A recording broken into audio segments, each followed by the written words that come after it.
Welcome back to the ASN Dad Chat. We're a podcast and community dedicated to making sure no ASN dad in Scotland has to walk this path alone. Our goal is simple: real talk, real honesty, and sharing our own experiences to help you navigate the system. Whether you're in our meetup group already or just finding us now, you've got a seat at the table. And just a reminder, we aren't experts, we're just dads, and this is just experiences and opinions, not medical advice and not legal advice. Now let's go on with the chat today. Hello and welcome to ASN Dad Chat. This is episode 17 and I'm joined by Sam. Hi. And Glyn. Hello. And Andy. And this week we are going to do a question and answer episode. Based on the feedback we've received on the podcast so far, we invited some of our community to provide us with some questions that we can look to discuss on today's episode. Absolutely. I'm very glad to have a good response from our community. It's always good to get feedback and good to get any questions from any people in the chat that are excited about asking us. So yeah, definitely. Obviously, we spent the last 17 episodes just kind of talking about ourselves and our kids. So I think it'll be good to kind of hear what they've taken or gleaned from what we've said so far and anything they want to elaborate on. Yeah, and we can answer these questions, but steer it so it is about us again. Of course, yeah. That's why we do it. Yeah, that's it. Well, we've quite a lot of questions to go through, so we'll just dive right in here.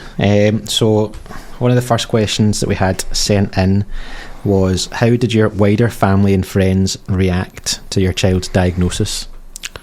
So I think in terms of, for us, our two older ones have had their diagnosis. I think from one side, my partner's family, they were very supportive. They asked a lot of questions, asked about they done their own kind of research as well. My side of the family, just because my youngest, he hasn't received a diagnosis yet, they are not as involved in that. They do ask these questions about our older children, but not to the same extent. I think obviously if it's their biological child or grandchild, they might be a bit more inclined. So that's what I can contribute to that one. What about yourself, Glyn? I think because Elijah was so, I don't want to say obvious, I think everybody was kind of expecting it to from the outset. Family-wise, I don't see a lot of my family because they are, for the most part, back in Birmingham. My mother lives up here, so it's mostly Jay's family. And everybody was, I'd say, was good about it. It was obviously, there was the initial, okay, this is what things are going to be like. There'll be things that he won't be able to do, there'll be things he will do, but this is the journey that we're now going to go on with him. So everybody took to it very well. He's got the best relationship with his nana that he can do with anybody, like they're two best friends. So I think she's definitely helped with us get to terms with that. No, definitely, yeah. I think it's one of these ones, trying to kind of think back for us, Ashton wasn't the first one in our immediate family that got diagnosed autistic.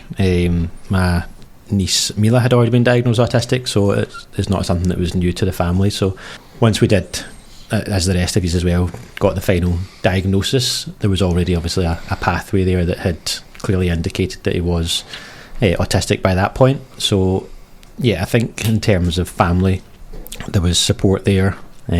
Friends as well, it's the same sort of thing, and I think we've touched before, it's obviously a difficult one to approach in terms of, do they say, I'm really sorry to hear that, or is it, are you okay? And it is just that way of, at that point, I think you're just trying to keep yourself together, because it's a bit of a shock for yourself at that point, and your friends and family are, as far as I can remember, are just trying to obviously do everything they can to be positive for you. Yeah, I think when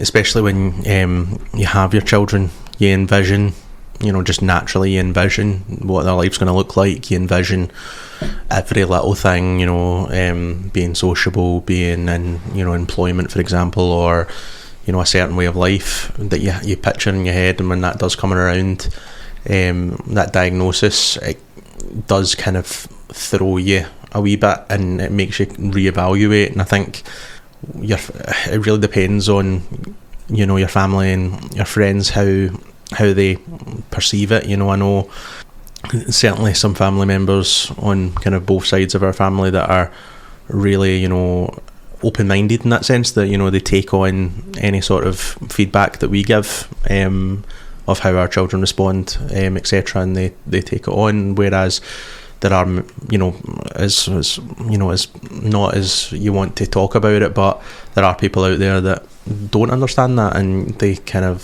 see it at, you know, they see ASN as you know, something that's debilitating, and you know, it's you know, you hear like, oh, unlucky, or oh, you know, like you said, you know, I'm really sorry to hear about that. And it's one of those that you kind of have to, you know, take it on the chin kind of both ways, because at the end of the day, it's your child, you know, nothing really, you know, at the end of the day, they're still your children, you know, definitely. Diagnosis or not. Yeah, no, I think it's one of these ones, I think we've said before, it's a difficult balance to maintain, and it's not always easy to know the exact right thing to say. It's obviously from that diagnostic point onwards, it's a learning curve for everyone to understand exactly who your child is. As you have said, Sam, it doesn't make them any different, it doesn't change them as a person, it just means they're going down a slightly different path. Absolutely. Yeah, I mean, we had friends that didn't quite fully understand the ins and out of it, that have kind of dissipated as we've grown apart with them. But what me and Jade have always said is, if you can't deal with the idea of my child is autistic or anything like that, it's your loss, because my kid's hilarious. Yeah, absolutely. Obviously, like, you're missing out on like one of the funniest little boys going, and that's your fault. So I'm not gonna. I hate the idea of, oh, I'm so sorry, your child's autistic. Why are you sorry? Like, my kid is who he is, and I love him for it. Yeah. So I think sometimes I think about it as well as like you know, your child is living their best life, you know, and for certainly some of our children, you know, they do not care what people think about them, and I love that. Do you know, I absolutely love that, because I sit there and I go, when I was growing up, I would care what everybody thought about me, and it, you know, it chipped away at me as a person, you know, whereas there's a high likelihood, for example, our oldest, that he's not going to care what people think of him. He's just going to be himself, and, you know, power to him. I absolutely love that about him, you know. So I think there's merits, but like you said, anybody that doesn't want to be involved in our children's lives, then, you know, that's just the way the cookie crumbles, you know. That's it. Excellent. Let's move on to another question. Let's have a look here just now. So I guess this one does lead on to this. So what advice would you give to a new ASN parent just starting their journey? Oh, I think you need to reach out to any sort of, you know, I would say health professionals. I would you know, do some research online, or, you know, look at the broader community, you know, ask questions. Yeah, you know, I would definitely recommend listening to ASN. Luck. But yeah, just I think it's exactly what Sam said there. I mean, it's probably different for different people. I know that when Ashton got diagnosed autistic, and then when he got his Fragile X diagnosis, for me it was more of like a knowledge is power sort of thing. It was kind of straight into online kind of revision and listening to different podcasts and just trying to understand absolutely everything about it. But I would, if it was for me, I would say that the main thing is just trying to find your community, find your people that you can relate to and feel comfortable, because one of the worst things that can happen is if you're feeling any sort of kind of alienated, or you're not comfortable when you're out and about. So yeah, for me that would be the number one thing, is just kind of find your community. Yeah, I've got to agree. It's finding people to help you along the way, whether it is health professionals, whether it's family, whether it's like I say, a community. There's so many groups, there's so many like charities that are out there that want to help, and they want to do what they can to help. If you're starting, you don't know where to look for things. Facebook. Oh yeah, Facebook. As much as I don't enjoy or don't really use Facebook that much anymore, it is the gateway to everything. It's like social wise. So the community kind of pages are godsend, I would say. And you might not always find the first one straight away. Like, I know Andy spoke about Autastics before. Obviously, we'd gone to them before and they were really great, but because they were so far away, it just didn't work for us. So we had to try and find something a bit more local to Glasgow. Yeah. So it just took us a bit of time. Yeah. Absolutely, and like you said perfectly there, Glyn, time is massive. You know, it's trying to build a support network around your child, you know, and yourself, because, you know, not only is kind of all of the focus tending to go onto your children to, you know, to develop them, you also need that focus too. You know, you need that, you know, quality time with your child, but you also need that ability to step out of being a parent sometimes and go and do things, and you know, socialising with other like-minded parents is really useful. Like, I know the events we've had that we've been part of so far have been really good for me, like, you know, mentally, physically. It's been, you know, really good to take yourself out of that, you know, being that kind of being dad and taking yourself back to being, you know, the person that you are. Yeah, 100%. And I think just going to the different sessions, whether it is with the kids or without the kids, it is one of these things that, especially when it is going to places with kids where it's like a soft play or something, and you've not got that kind of nagging thing in the back of your head saying they have to be like this, they have to be like that. It's more like an open environment. There'll be kids doing all sorts of different things, and it's just completely normal for that, as opposed to other situations you can find yourself in.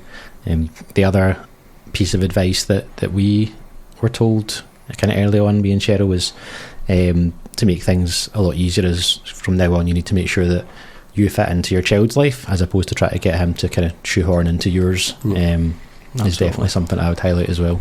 I think the other thing that I would bring up is communicate with your partner.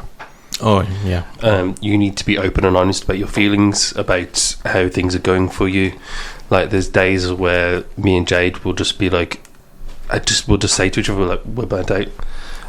Like, and we'll just sit there, like, after the kids are gone to sleep, and we'll just have a conversation, and that might be the first time we've had a conversation together properly in weeks. Yeah.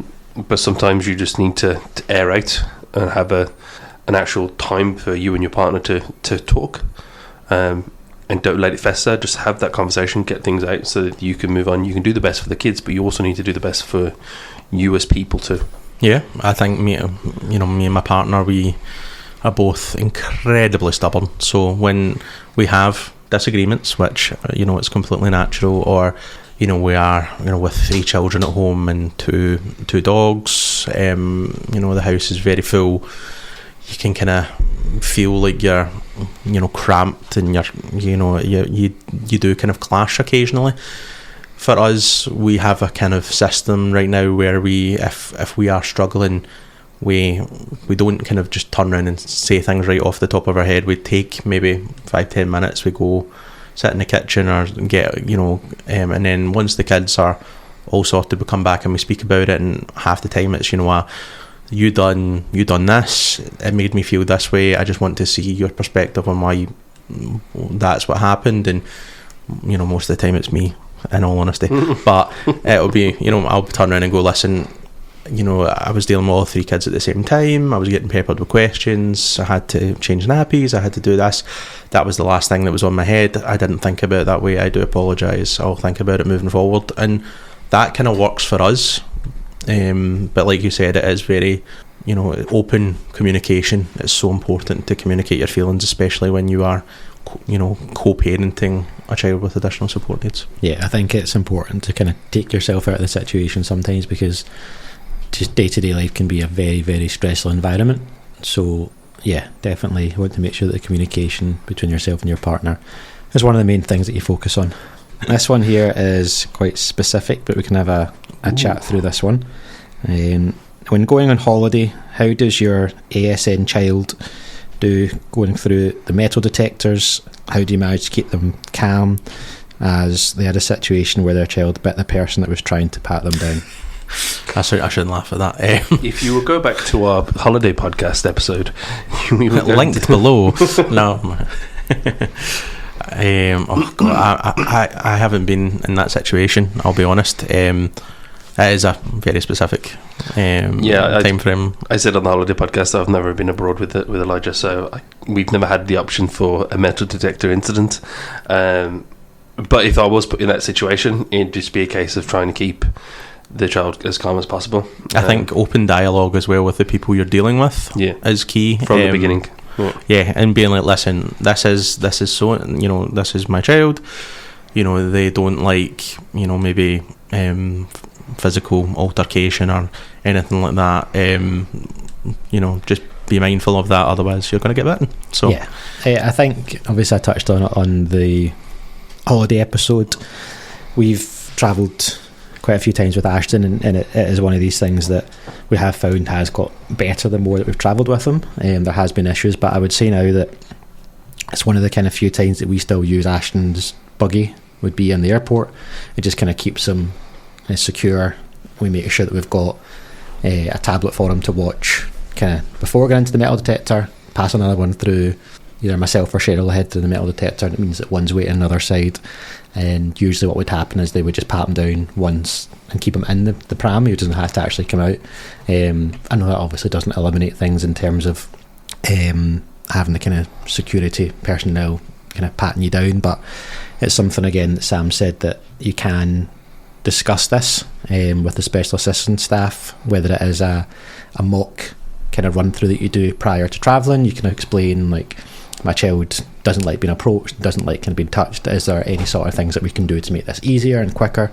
I would definitely just kind of communicate that and just call it out to say this could happen, just so you're aware. If you can do it as quick as possible, obviously there's not going to be any way that they're going to not have to do it, but I think it is just trying to tell them everything that's going to happen, and then just keeping them in a pram if possible, or keeping them as occupied as it is, just so they don't realise it's happening. Absolutely. What do you do when your friends with mainstream kids invite you to things? I know you've touched on this, especially Andy, when it comes to invites. It's better, we've said before on this podcast, that it's better to be invited certainly than not being invited. I think one of the main things to consider, especially if I look at our kind of lives at the moment, we have friends who have children in that kind of mainstream environment, and they do invite us, and we are very appreciative. And with how our children's needs are, most of the time, if we think that the setting is really good for one child but not as great for maybe the other two, or me and my partner will communicate and be like, listen, so I will take child A, are you okay to stay at home with child B and C? That's the way we kind of work at it. If I think it's just knowing your child and knowing the situation, how they operate. I think that's kind of key for us, I would say. Yeah, I think it all depends on the situation as well. There's definitely been times where we've looked at him like, okay, do both kids need to come? Is there something that Elijah's going to actually enjoy if he goes to this? Like, because Jade is the driver 9 times out of 10. If she's going to do this solo, she's going on her own. So it could be a case of like, okay, I need to know the whole layout. I need to know what can be done there. Obviously, knowledge is key. But as you said, I'd rather be asked and then say no than no not be asked. But you also want to be like, I'm not turning you down because I don't want to keep coming, or I don't want to be in your presence. Obviously, it's just a very stressful environment for a mainstream session, as it would be for your kids to come to an ASN session. So I think it's very valid. Yeah, I would say. What about yourself, Andy? What would you advise? Yeah, if I'm honest, if it's just up to me, I'm not taking Ashton to any non-ASN session, but that's probably more down to my anxiety. But it is what you said, it's that balance of, is it something that he's going to actually enjoy? A lot of these places, as you'll know, when you go to ASN sessions, there are a lot more flexibility about them, a bit more kind of lapse in the rules, which would be difficult for Ashton. So if he was to go to, say, a soft play that he's used to going to in ASN sessions, but goes in like a normal session for maybe a birthday party or something, all he'll want to do is climb up the slide or going into the baby area or something. and a lot of these things are a lot stricter. So straight away, it's kind of like Ashton's going to be confused at this. It's going to be difficult. But at the same time, like, it's any of these events that we have taken Ashton to in the past, it's not that he's being bad or doing anything wrong. I think it's probably more for me and Cheryl, because you spend most of the time just following him around saying sorry, because you're around parents that not strictly don't understand, but it's just more, they're probably not used to it. You're not used to a 7-year-old kind of taking their phone off them. They're not used to just being pickpocketed, having their phones and their clothes and everything just covered in whatever food Ashton's eating.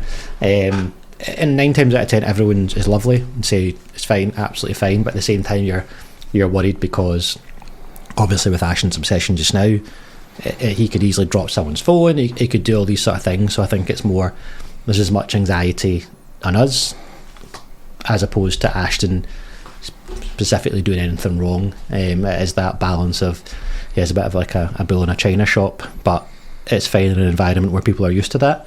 And as I say, most people are so lovely, but it is just difficult because there's only so much that you can actually put up with, being like, no, it's okay if he just runs all over the tables over there, and it's like, not really in that point. But again, it's a difficult line.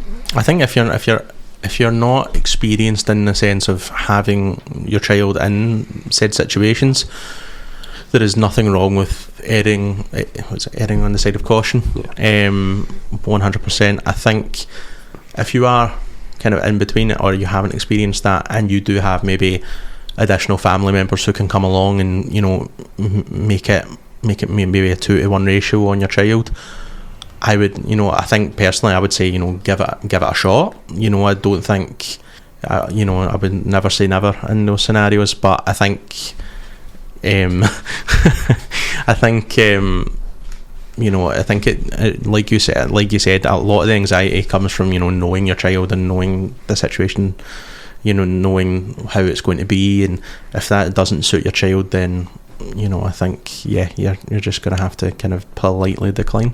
I think another thing is as well, you don't want to ruin somebody else's day or somebody else's party. Obviously, like, just, you're nicer than me. I'm just like, if my child likes it, good. I think well, yeah, there is that.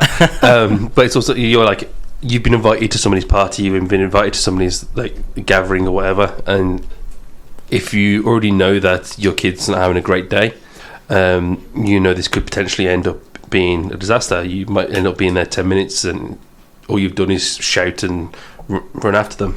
Yeah. And we all know that even at a session where it's all of our kids, they all just have to be the centre of attention. Like, if you went to someone else's party, Ashton would still have to be the kind of main one that I need to focus on and everything. And I think probably something that I'm assuming you guys will agree with as well, I think it's quite difficult going to these things, because just going to the ASN sessions, in my head I'd be like, Ashton is with his peers essentially, but then if you're going to like a non-ASN session, his obviously difficulties and difference sticks out a lot more, and it's, and I think with these things you tend to leave feeling quite down, and it can be that way. It just kind of highlights again how different he is, especially with him getting older, because obviously a lot of the behaviours and things that he's interested in is still at a lot younger stage. So when he is put next to kids that are the same age, it highlights things a lot more, and I think that's quite difficult to take. I think it's difficult. I think though, I don't know if I'm just in the thought process now where I'm like, do you know what, I just don't care. You know, if my child wants to, you know, my oldest, whether he's surrounded by one, you know, neurotypical child or 100, he'll just do his own thing. And like I said, it really does depend on your child. But I think for me, I'm just kind of at the stage where I'm like, listen, if people want to look at us that way, or, you know, my only issue I would say is when, you know, if somebody then takes advantage of, you know, that issue, you know, the difficulties that your child is facing, you know, they might try and, you know, we've had an experience before in a soft play where a little boy was, you know, he was like really like overexcited, and he was like launching footballs basically off of our oldest, and our oldest is a gentle giant, but it's not something, you know, that he can verbally communicate and say, listen, I don't like that, or anything like that. And it was a case of, you know, stage one politely being like, listen, can we not batter footballs at our oldest, and stage 2 trying to stop my missus from going up and taking the child out.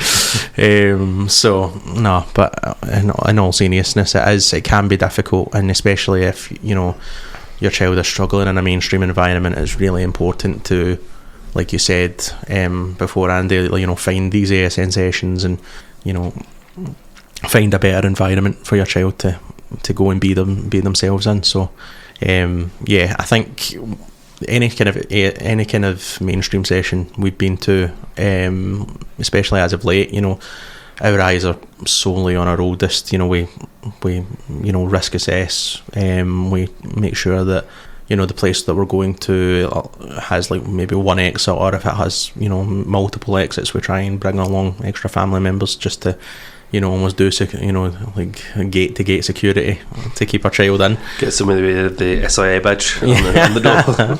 Not tonight. No, you're not going out there right now.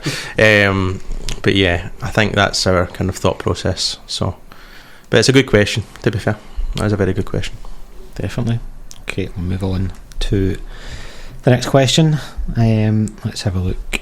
So, what is your coping strategies on your most challenging day, and what can that challenging day look like? That's a good question. I think in our house at the moment, challenging behaviours, for our oldest, it can be constant crying, screaming, stomping the feet, trying to get into the kitchen, or trying to do kind of mischievous things, shall we say. And it can be really frustrating. You sit there and you're like, I just want a minute's peace, and you don't always get that, and it can be really difficult. And something that me and my partner do, we kind of try, if we have our partner with us, sometimes it can be like, listen, I just need a time out, go into the kitchen, put our headphones in for maybe 10 minutes and try and zone ourselves back in, and pull ourselves and just remind ourselves that we're doing the best we can. If our partner's not in, it's certainly a lot more difficult. So I think you have to try and be as aware, and try and keep. I think something that I learned when I went through kind of my therapies basically was diaphragmatic breathing. So focusing on your breathing, kind of for me, it's closing my eyes, focusing on my breathing, and it just kind of brings me back down, and I think that has helped me a lot.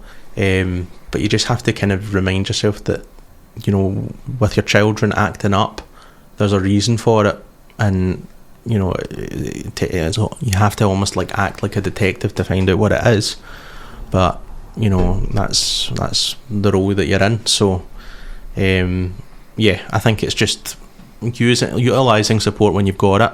But if you don't have that support and you're having a really tough day, it's just trying focusing on something, trying to kind of take yourself out of that zone and bring yourself back to it, I would say. Anyway, I've struggled before when it comes to things like this, especially with trying to figure out if this is just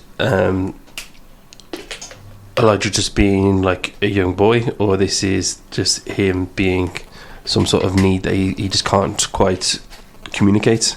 As we've talked about communication before, a lot of what Elijah talks or says is echoed from videos.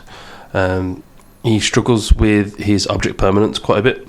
So he could be kind of looking at something or asking for something, but he can't tell me where he's looked for it or where he's lost it. So it'd be like, he'll just say, where's my remote?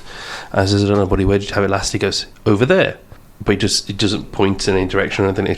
But then he'll start to get himself upset and worked up, and then it becomes a whole thing where we're trying to figure out where or what we do for things. So I think it's as you say, Sam, it's you do have to just kind of become a detective and try and figure out if this is just usual behaviour or something is wrong that you need to kind of decipher. Yeah, 100%. I think it's going to be quite similar for all of us.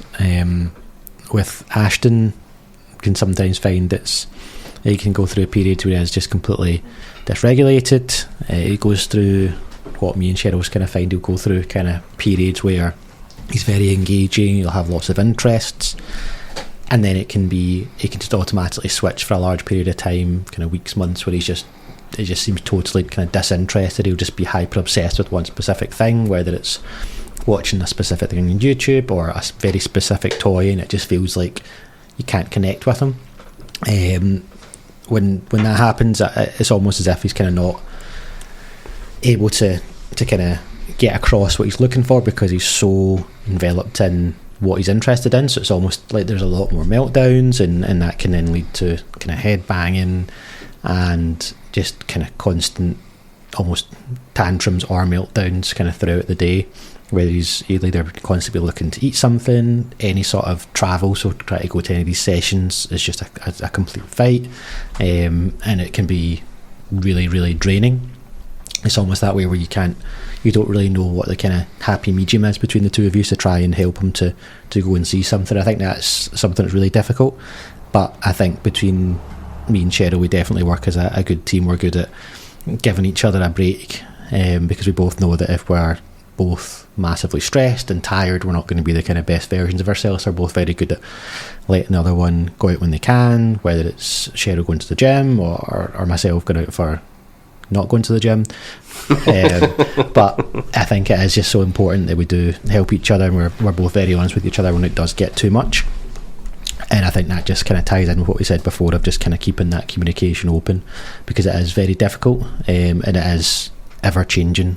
Scenario wise, it's not as if a case of, okay, we've got Ashton figured out, that's us, box ticked. It's just constantly changing, and I would say it's always challenging, but some days it's just extra challenging.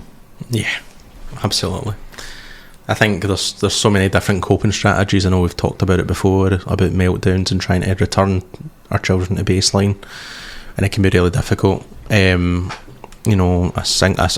haven't experienced what it's like to have, kind of one child in that scenario. I went from 0 children to 2 to 3, so evidently I didn't like things done the easy way. So I think most of the time, one meltdown you can kind of deal with, but multiple, it is really tough, and you have to kind of remind yourself of who you are and what you're doing and why you're doing it, because every instinct wants you to just turn in and go, no, I'm not having this. You can stay in your rooms for a while, I need some peace. Yeah, and that's why you always want to make sure that there's an ASN dad event booked in the calendar, so it's only so long if we can get away. To give an example of one of the things that I'd find challenging with Ashton, this isn't even him having a meltdown. There's been times where if he can tell that I'm getting kind of flustered with him, so it could be a case of, for times, sometimes we'll go to Sporty Kids, and for some reason, no matter what he's ate before in Sporty Kids, he just wants to constantly eat crisps, constantly, as much as he can, get all the crisps from the counter, and it just gets to the point where, not every time, but a lot of the time, that he just will not take no for an answer, so that can lead to him trying to take other people's stuff. It can get to the point where he wants to just push chairs over, push tables over, and just basically just go massively chaotic, to the point where I'll be trying to put his shoes on to go home, and he'll just be like throwing his shoes away, and he'll literally just be laughing in my face, which is very, very, very difficult. Especially if you're there yourself at all. So if me or Cheryl ever can't make it and it's just a one person, it's difficult, especially when it's me, if I'm massively anxious and looking for the exit after a few minutes. But again, we're both kind of very good at immediately being on the phone to the other one, being like, I need a break, can you take him, sort of thing. So again, biggest thing is just have contact with your partner about these things. Yeah, definitely. I know there's been times where I've soloed with Elijah, and the meltdowns have got so much that I want to kind of explode, but I have to remind myself that he can't control this. Like there's no point in me shouting at him, because he doesn't understand why I'm shouting. And even if he did understand, that he unfortunately doesn't have the empathy to be like, oh, I'm doing something wrong. Yeah. So it's just not his fault. That's just it's who he is. Just the way it is. Yeah. But once you've taken that step back and I've took a minute, I can come back into the situation and be like, right, okay, how can I help? What can I do to bring him down? and then it's just a case of just do the best I can for him, and then you deal with the dad guilt afterwards that you almost like lost your nerve with him for the fact that he couldn't find a black crayon. Yeah. No, there's definitely lots of times like that where you would obviously react in a way. Again, you take yourself out of the situation, realise they're not doing this on purpose.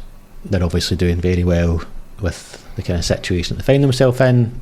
But I think it is that way. It is very, very stressful for all of us. So it isn't exactly a given that you're not going to ever react and get upset at all with things that are going on. But I think it is just that way of taking the kind of regular break, step out of it and just realise that I would say 95% of the time they're not doing it to be bad.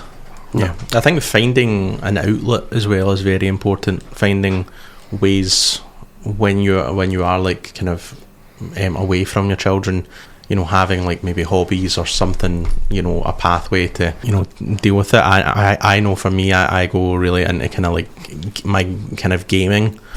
Like I've got my Nintendo Switch, and I just like honestly I'll be phasing out, and my partner will be speaking to me, and she just kind of stares at me, and I'm like, oh sorry, were you saying something there? And she was like, were you in your wee world again? And I was like, yeah. So yeah. Or you could start a podcast. Oh yeah, I mean that's also true. I'll need to do that. No, I'm kidding. No, I think having your own kind of hobbies and vices, so to speak, really do help in kind of channeling that your emotions, and yeah. Yeah, absolutely. Productive vices. Yes, absolutely. Yeah. Okay, are we ready for another question? Let's Yes. go. Okay, so I guess we've kind of touched on this slightly already, but have any of your kids ever faced bullying, and how do you deal with it?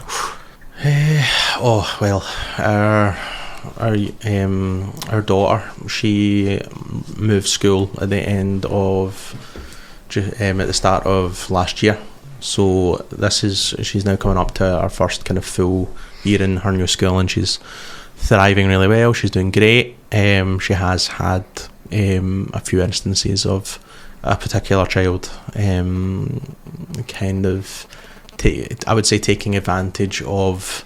She's very literal, so that particular child has taken advantage of that and getting her to do like things that she usually wouldn't do, kind of acting out in class or out in the playground, etc. And it's been difficult, because that you have to really kind of take, something we've talked about as well is trying to kind of look at it from both sides, and the kind of inner, your heart turns around and goes, who is this kid? Why are they doing this to my kid? I'll give them, go over and be like, oh, why are you doing this? But the more logical side of you has to take kind of prevalence and go, well, this is what we need to put in place, because we're not having our child coming to school and being upset or something like that. And so we've had kind of meetings with the school and very much pulling them aside and going, listen, this is what's happening. Our daughter, especially with her autism, she's very, very good at masking. And it was very much a case of her teacher was like, I had no idea this was happening. And I was like, we didn't until she just one day kind of broke down crying. She didn't want to go to school because of this child. So it can be really difficult to resolve, but having, like we were saying before, open, honest dialogue with, a school or a club or wherever the bullying is taking place is really important, I would say. Yeah, it's not something that I've experienced with Ashton. I don't know if it is, again, just because I came specifically in ASN sessions and wrapped in that. The bulliers not love to tell the tale, is that what you're telling them? We just haven't really had that experience. I'm not sure if it'll come at some point. I don't know how I'd react. I mean, I know that I probably wouldn't react, and I would run to Cheryl and ask Cheryl to react and deal with it for us. But yeah, so far it's not something I've had to deal with. What about you, Glyn? I wouldn't say I've dealt with Elijah being bullied per se. Obviously, I've spoke about him at his previous nursery where we felt he was like kind of discriminated against, obviously because he was in a private nursery and they didn't have the capacity or wanted to have the capacity to look after him. when he got his diagnosis. So like he was there from a young age, so they knew as much as we did that he was autistic, but they would do things that they wouldn't do with the other kids. Like I remember being told from one of the carers there that they still put Elijah in. They were still putting Elijah in a high chair when he was like 3 to try and keep him still when he'd eat, but he didn't want to be in it. Or if he wouldn't sit and eat, they just wouldn't give him any food. And we had constant arguments with the nursery about it. They were like, I mean, what do you want us to do? Like, if he's not going to do it, he's not going to do it. I says, that's your job. Yeah, to help him through that. So obviously, so yeah, definitely I definitely haven't dealt with the bullying per se, but that was definitely hard to deal with. If I was ever in a situation where it was that, I would first see where the dad is for the other child and see how big they are, and then deal with it from there. No, it would be a case of just kind of see the situation and try and figure out from there. As similar to yourself, Andy, obviously we try and keep ourselves from mainstreams now. We keep to ASN where we can. So if it is a situation where something's going down, we can de-escalate that hopefully very quickly and with the help of the other parents. Sometimes there is parents obviously out there, even in the ASN community, that are kind of like, that's just my kid, deal with it. Like no, like we all work this out together and we'll try and separate this. But again, it all just depends on the parenting. Yeah, 100%. Yeah, definitely. Okay, the next question that we have here is: has having a child with additional needs affected your friendships, and if so, how? Because I have lost all of my mainstream friends because I have anxiety about bringing my kid around their kids and always left feeling rubbish. Man, that's tough. Yeah, definitely. I think I was definitely a lot more sociable, I would say, before being certainly involved in our two oldest's lives. Once me and my partner's little one came along, I very much was like, well, I'm staying at home anyway for my own kind of physical and mental health at the time. So I was like, I'm very content with being a stay-at-home dad and watching the children grow and helping them. So I think for me it's difficult, and especially in situations like that, I have lost friendships with people who at the time you think you're almost kind of irreplaceable, but I think I just kind of have to keep telling myself that that's life. And I think that the ASN Dad Chat is certainly evidence that you meet new people and you meet new friends, and you're not alone out there. Even if you do lose your friends, you can certainly have the opportunity and speak to other people, especially who are in your circumstance. Yeah, again, it kind of touches on that finding your community. Yes, 100%. Finding your community and finding people who might be in similar situations to yourself is really important.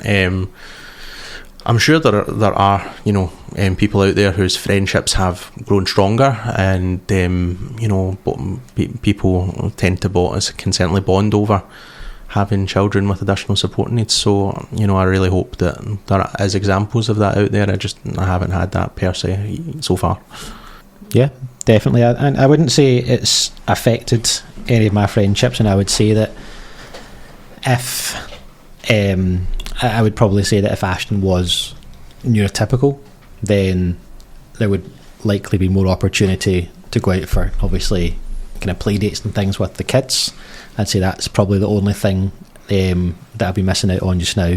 And again, that's me not to say that Ashton isn't capable of ever going on a play date. It's just obviously there's a lot more to it, and it can't just be a kind of spur of the moment. Do you want to just take the kids to the park, or do you want to just go to the cinema, or these sort of things? So I'd say that's the sort of things that I feel like I miss out on. But again, a lot of the time that decision is probably down to me not wanting to kind of take that leap of faith and kind of push Ashton into something that's unexpected or not planned out. But friendship wise, my friends are all great. They're all still there for me and always ask how things are going on. But definitely I think it would likely be that we would probably go out with the kids a bit more. For me, I don't think it's really So Jade had a friend that was she was very close with. Obviously, she was a bridesmaid at our wedding, and after we had the kids, she drifted apart from us. She just couldn't, as I said, couldn't deal with the idea of like she wanted to learn, she wanted to help, but she just didn't have the follow through for it. I was very like outgoing and social. Probably, well, more so before I moved to Glasgow. I used to live with like 5 lads, and we'd go out 3 times a week. So it was a lot different scenario. Obviously, it was a lad's house, and obviously we just had a different type of lifestyle. Then I moved to pretty much, yeah. The story is I could tell. That would be a great episode, you know. Life before kids. The Glyn household. I would love that episode. But yeah, when I moved to Glasgow, I definitely became more of an introvert, I'd say. And having kids definitely didn't help that at all. I've had friend groups through like from work and stuff like that where we'd go out and we'd have a drinks, but they were younger than me, so I was at a different time in my life than they were. So they were still at the point where I was 5 years ago, where I was going out enjoying myself and partying. I didn't have bills and other responsibilities to deal with. I think having the likes of the group chat and stuff like that has helped me try and push myself to be more sociable again, especially when it comes to doing events and stuff like that. There's a very long time where Jay was like, you need to get yourself a hobby, you need to find yourself like a friend group again, because she saw it as well, obviously, that I'd gone into myself, and it was hard. It's hard to try and I'm like, how do you make friends as a male adult these days? Like, yeah, can't just be kind of like going to a pub and like, hey, can you be my friend? Friends. No, I think it can be very like it can be difficult. Do you know, and it kind of like what you were touching on. You need that kind of hobby or something to kind of keep your mind off of it. Yeah. Do you know? Yeah, I think the ASN dad chat has been like really good for me in terms of like any sort of situations that have happened, because sometimes, especially with your partner, your partner isn't always the first, like, especially if you share that like moment that's happened. Sometimes you just don't want to talk about it with your partner. Do you know? Sometimes you want to talk to, you know, dads like yourself and be like, listen, this is what happened. You know, it's when my oldest absconded, and you know, it was obviously police involvement, etc. And you know, I was like, I need to speak to someone. You know, and I was like, my partner was there with me. She was shell shocked. You know, I couldn't speak to her in that moment. And I was like, I need to speak to someone, and I was like, I need to put in the dad chat. And I remember I put it in, and the overwhelming support I got, you know, of, you know, it's not your fault that this has happened. How is he? Is he okay? How are you? And it was real. It really kind of calmed me down and gave me, you know, peace of mind, because, you know, your head was just all over the place. Definitely. So, no, what about yourself, Andy?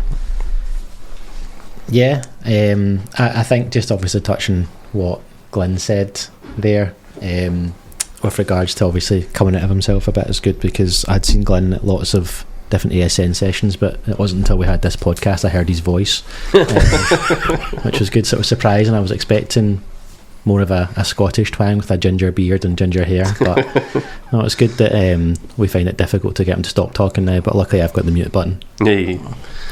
Listen, I could listen to that voice forever. Is what you want about? I think it's one of those, as you say, like, Jade was the more sociable person when it came to like those first sets of events. I was more like on Elijah the whole time, trying to keep to himself. I found it, again, struggle to kind of like strike up a conversation and be like, just other than saying, hey, how are you, or sorry, do you come here often?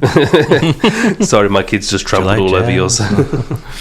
God, I think I remember, God, I don't even know what episode it would be now, but when I was like, oh, I don't think I've met Elijah, and you were like, yes you have, and I was like, oh, in those moments you're so fixated on your child, you just zone out on everything else happening around you, you know, so it's so easily done. Yeah, it is. Right, let's go into the bag again. let's see what else we've got here. Okay, so how do you decide when to push your child's boundaries and when to stick with what they know and like? This could be with regards to kind of outings, foods, toys. So really, like, when do you know when it's the right time to try new things? Oh, I think you kind of you gauge how I think for us it's like kind of gauging how your child is on that particular day. If they're very like, you know, if they're very kind of free flowing and happy and, you know, a lot more relaxed, then they might usually be. That's when you kind of, I think we've certainly went, well, let's try and push the boat out a wee bit and see how they fare, and 9 times out of 10 it doesn't work, but it's, I think you just have to try new things, otherwise, you know, it can be really difficult. And I know for example, our oldest, he one day I remember I took him out for a kind of long walk, and we were so used to having him kind of in his wheelchair, so for social situations, and I was like, I'm just going to see how he goes. So we took him to like a local farmers market, through that, and then we took him around to a kind of secluded play park around Loch Lomond Shores, and he done well up until it was time for us to leave, and he kind of reverted back to what he used to do, where he would just kind of throw himself on the floor and, you know, 60 kilograms worth of dead weight. That was always fun, but yeah, I think kind of gauging your child on the day, and trying, if you're trying new things, introducing it a very, very small step at a time, I would say. I think that's what we done for our daughter when we were toilet training. It was just very, very small steps at a time. Okay. And I mean, when it comes to Ashton, a lot of the time it can be he'll give signs that he wants to maybe try something different. It could be that he's maybe saying he'll ask to maybe go to the shop, or we'll maybe try and go for a walk, and a lot of the time it is just taking that leap of faith and having it in the back of your head, knowing that this could go massively wrong. I think for me and Cheryl, if we are trying something new, it is always kind of making sure we've got a bag packed with lots of changes of clothes, lots of snacks, everything's charged, there's maybe some extra toys there in case it does go wrong. But I think you usually tell pretty quickly if you've made the wrong choice, and I think it is always kind of having that, I wouldn't really say an escape plan, but essentially having an escape plan to kind of roll back what you've tried to do. But I mean, in terms of things like food, for Ashton, he is generally a good eater. A lot of the time it can just be a case of kind of putting things in front of him to try. He'll try it, if not he'll spit it out. Again, it could be just letting him try something off our plate, and it's one of the ones, if he starts to go for it at all, me and Cheryl will be like, don't look at him, do not look at him, don't just hoping that nothing's going to, eye contact, man. Yeah, nothing's going to throw him off. So I think in terms of that, and then in toys, Ashton makes it pretty clear what he's into in terms of what he's watching on YouTube, so we're usually able to kind of feed into that, and the kind of hyper obsession or hyper focus that he's got at that point. So he pretty much leads the way with everything in our life. Yeah, I think it's you need to prepare yourself for it to be expensive. Mm-hmm. Yes. Obviously, if they're going to want to try something new and it's not going to work out, you've got to not get annoyed that you've probably just spent a couple of £100 or whatever on something that is just going to go to waste. Or if it's a new food, so obviously like, you just got to be a case of, okay, we'll let him try it, see how it is. If he doesn't, he doesn't. If it's something that we can eat instead, great, that's fine. But if it's not, then we just have to deal with the fact that there's going to be a waste. Yeah, I think when it comes to food wise, our oldest, he's ate the same meal bar the occasional McDonald's for the last kind of 6 months. It's the same food. I don't know how he does it. Like I don't think I could ever do that myself. But even like putting new foods, or even like a different brand of chicken dippers or different brand of smoked sausage, he'll look at you and he kind of gives you this side eye of like sheer disgust. You know, was it one time we ran out of his favourite barbecue sauce, and I only had kind of my barbecue sauce, which was like a slight change in taste, And I remember he dipped his chip and put it in his mouth, and he just kind of stared at me. And honestly, it was like I had shot. The betrayal. Yeah, it was like I had shot him in the face. You know, I was like he's. Honestly, it was one of those moments where I was like, this kid's either gonna, you know, wait until I'm sleeping before he executes me or something like that. So slaps you in the face for your own barbecue sauce. Yeah, absolutely. So it can be really difficult food wise. Like you said, just kind of leaving maybe food and just not looking and seeing if they fancy it. Anytime we've offered food to our oldest, they just kind of looks at you and goes, no. And it's like the plain stare of, not a chance, pal, not a chance. So yeah, and toys wise, for our oldest, it's really difficult, like money wise, because a lot of the ASN kind of designed toys for him, especially that are like Pika safe, and stuff like that, are like 4 or 5 times more expensive than the average. It's just the way it is, unfortunately. But we've had it where and you know, at Christmas time he opened his presents and it was hundreds of pounds worth of stuff, and I think he destroyed about 3 of them in one day. And I was like, man, just 3 things that can make anything expensive: putting baby in front of it, putting wedding in front of it, and putting sensory in front of it. Yeah, those things. Just it can be something as easy as just a something that makes a little bit of noise, like a pipe or something like that cracks. Doesn't matter. That's now gone up to 60 quid, 20 quid. Yeah, definitely. That's the sales strategy there. Go on. Sorry, I was just going to say, like, for us, it's just leading the way with Elijah. Like I brought Minecraft into his into his peripheral because he watched me playing it once and asked me to build things in it, and that became how he got his obsession with it. When it comes to anything else like that, it's just a case of, like you said, you've seen something on YouTube or you've seen him watching something. I'd wish that he would kind of move forward with some of his interests, but they are still very young. But yeah, it's just a case of hopefully one day he'll find something else he likes the idea of and we move forward. Absolutely, definitely. Good. Well, this has been a good episode. There's been plenty of good questions.